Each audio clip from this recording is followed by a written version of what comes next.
In this scene, you may have noticed me using the tint effect to lower the saturation of the cube.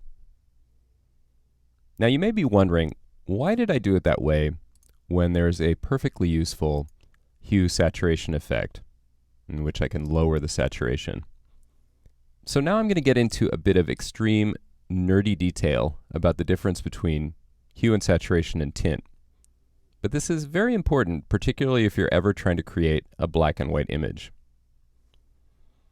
To show you this, I'm going to use this custom created graphic. So here we have a number of characters that are pure digital colors: red, green, blue, cyan, magenta, yellow.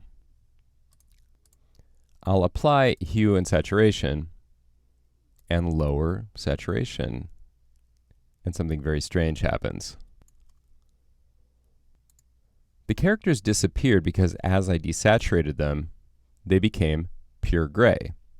Now technically that seems like the right thing, but in fact your eye perceives them differently, which is why a black and white image isn't just pure gray if the luminance levels are all the same. So I'll turn that off and instead apply the tint effect.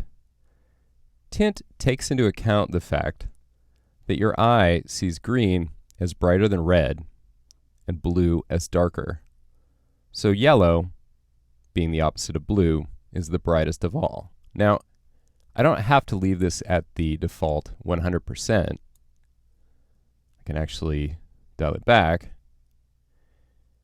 The point is, though, that I retain a lot more contrast in the image, and that's what's happening in this scene. If I were to turn off tint, actually let me take a snapshot first.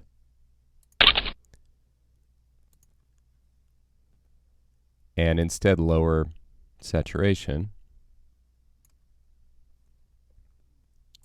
When I compare, I see more richness in the tint version than the hue saturation version.